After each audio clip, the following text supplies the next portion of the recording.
अस्सलाम वालेकुम नाज़रीन, आपका मेज़बान तनवीर अहमद आपकी खिदमत में हाज़िर है। मुझे उम्मीद है आप सब खैरियत से होंगे। अल्लाह ताला आपको शाद व आबाद रखे। अल्लाह पाक आपके खानों में, आपकी कमाई में बरकत अता फ़रमाए। आज जो मैं डिश बनाने जा रहा हूँ वो है पेशावरी नमकीन गोश्त।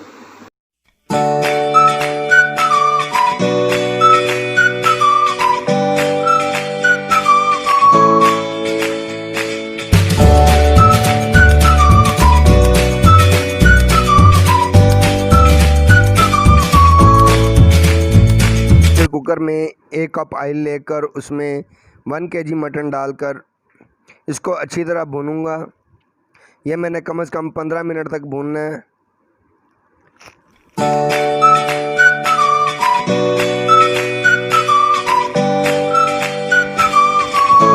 पेशावर में लोग जोन सा है इसके ऊपर आटा इसलिए लगाते हैं ताकि इसको स्टीम मिल सके, लेकिन इसके लिए मैंने प्रेशर इसीलिए इस्तेमाल किया है। प्रेशर में भी अच्छी स्टीम मिल जाती है।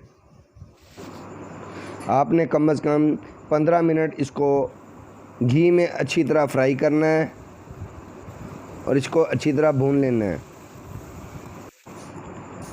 1 खाने का चम्मच आपने इसमें अदरक और लहसुन का पेस्ट डालकर अच्छी तरह भून लेना है ताकि अदरक और लहसुन की स्मेल हल्की सी होती है वो इसमें से ख़त्म हो जाए।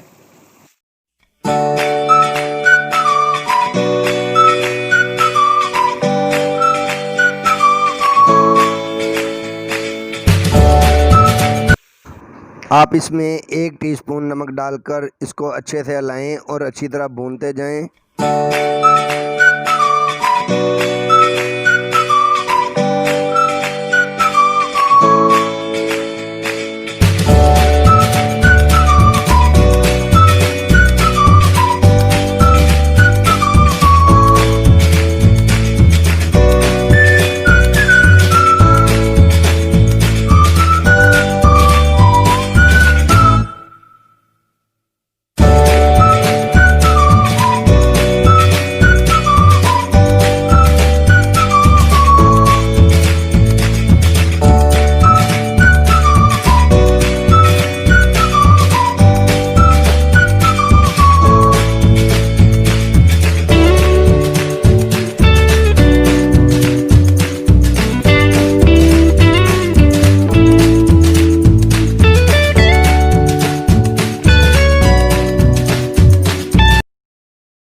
आप 1 टमाटर लेकर इसमें डाल दें, उसके छिलके अच्छी से उतार लीजिएगा और काट कर डाल दें। पेशावर में कुछ लोग जोन सा होता है वो टमाटर नहीं डालते और कुछ डालते हैं, लेकिन मुझे टमाटर पसंद है इसलिए मैं डाल रहा हूँ। फिर आप इसको अच्छे से भून लें।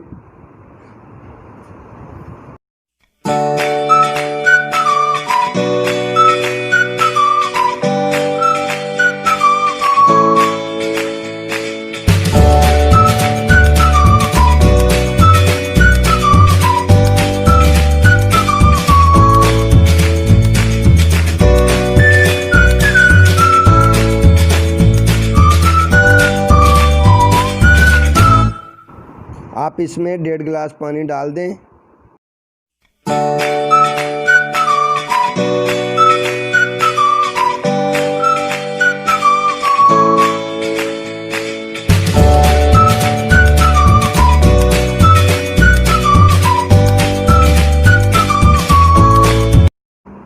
प्रेशर में पानी डालकर प्रेशर को बंद कर दें और 20 मिनट तक पकाएं।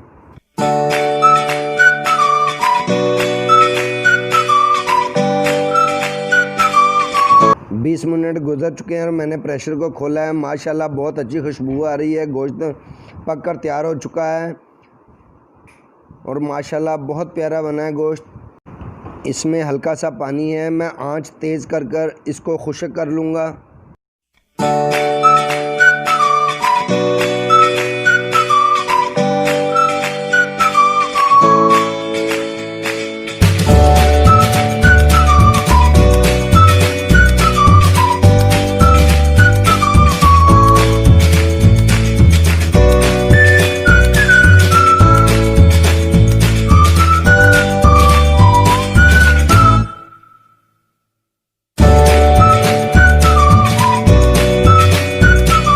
माशाल्लाह गोश्त पककर तैयार हो चुका है और बिल्कुल तैयार है।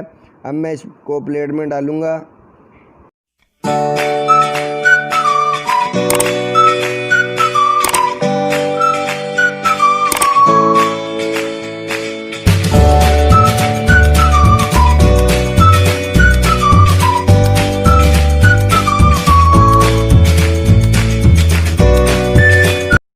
माशाल्लाह पेशावरी नमकीन गोश्त तैयार हो चुका है। माशाल्लाह अच्छे से गल भी गया है। आप ये ख़ुद भी खाएं, बच्चों को भी खिलाएं और बुज़ुर्गों को भी खिलाएं, इंशाल्लाह बहुत मज़ा आएगा।